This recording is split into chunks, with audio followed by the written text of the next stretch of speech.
Good morning, good afternoon, or good evening, whatever time it is, wherever in this world it is that you are. Welcome once more to another live stream of Alexandra Mayers Live, page by page reading and commentary of the modern English version of the Bible. So today we're going to pick up with the book of Deuteronomy, chapter 21.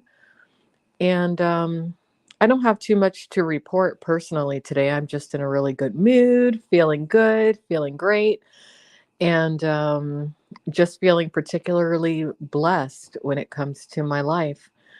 Those of you out there who are listening to me for the right reasons, I hope that you're living a blessed life as well. I truly do. Those of you who are listening for the wrong reasons, go to hell. So here we go, Deuteronomy chapter 21, atonement for unsolved murders.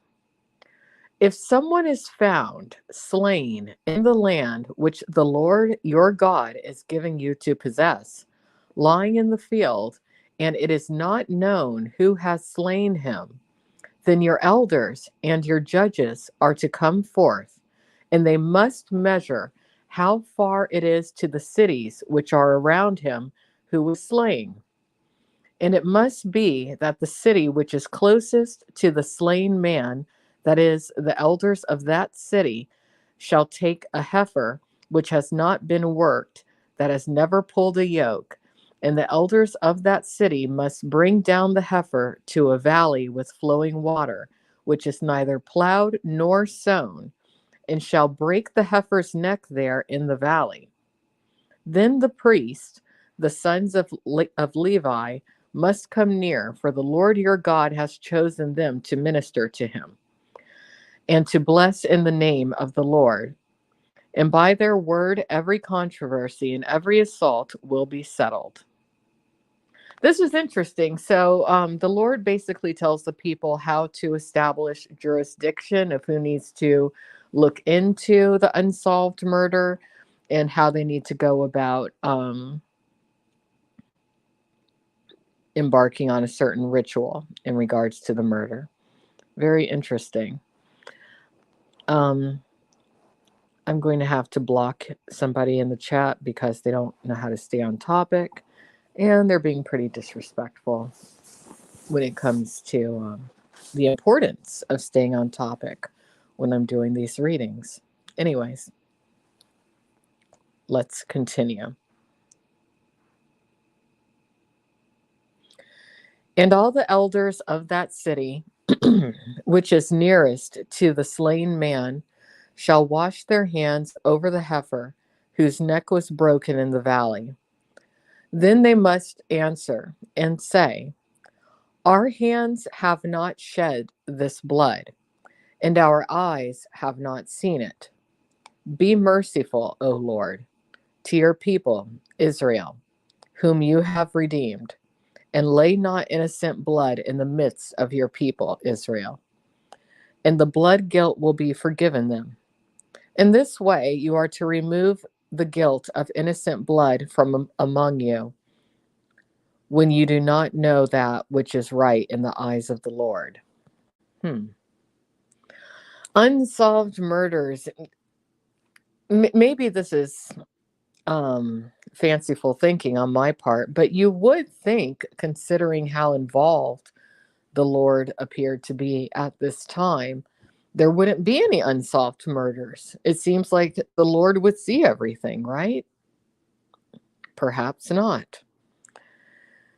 Or maybe every once in a while an unsolved murder is supposed to happen.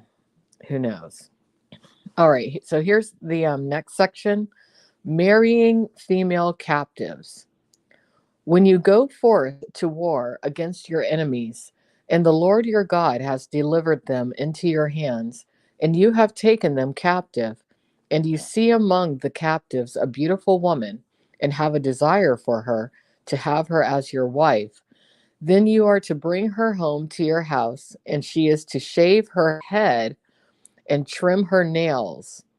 She must also discard the clothing of her captivity, and shall remain in your house, and mourn her father and her mother for a full month.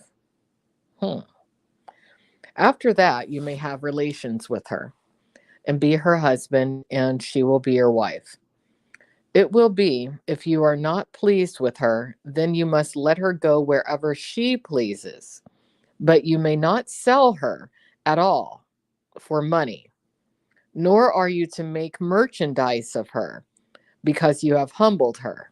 Wow. I actually like this passage of Deuteronomy chapter 21 because it does give it gives a woman a certain amount of rights, because I mean in these times women didn't really have many rights, if any rights at all, but it does seem like there were some rights for the women who were brought into other situations as a result of war. Um, Not sure about the having to shave your head thing, but maybe it's because it's about the woman having a fresh start, and shaving the head would be symbolic of letting go of the past. Same with your nails, because when you think about it, your hair and your nails are just dead cells that are a manifestation, really, of your past. So that's an interesting passage. Let's continue.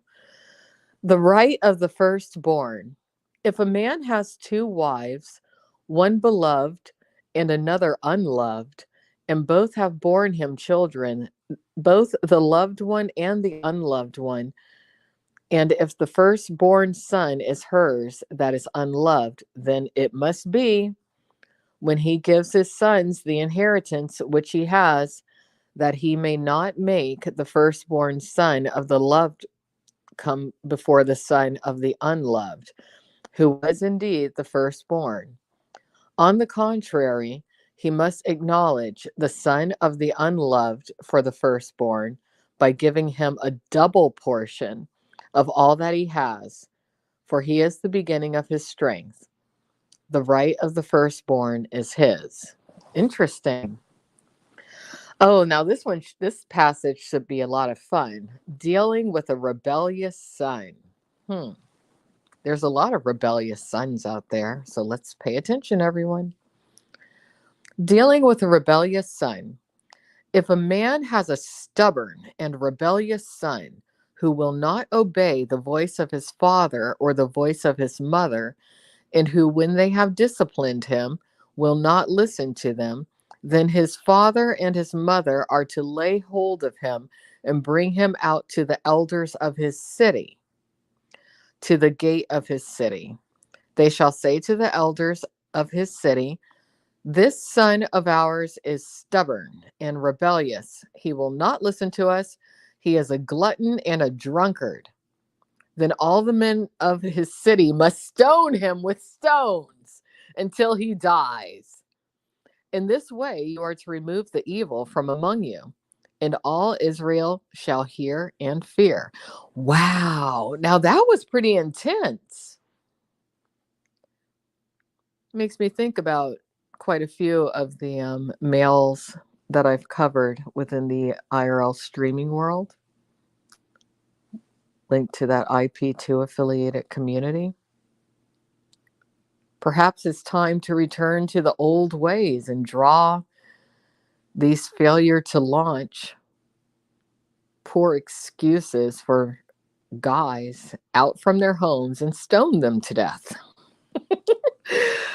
God was okay with it at one point in time. Why not again now? All right, let's keep going. Hey, Grappler, how are you doing? How are you doing? Let me ask you, Grappler, what do you think about everything that's going on? Because honestly, at this phase of my life, I am trying to close certain things down, and I feel like there's some pretty evil energies within these communities that are trying to draw me into some things, and I'm not putting up with it. I'm wondering if certain people realize what I'm not willing to put up with.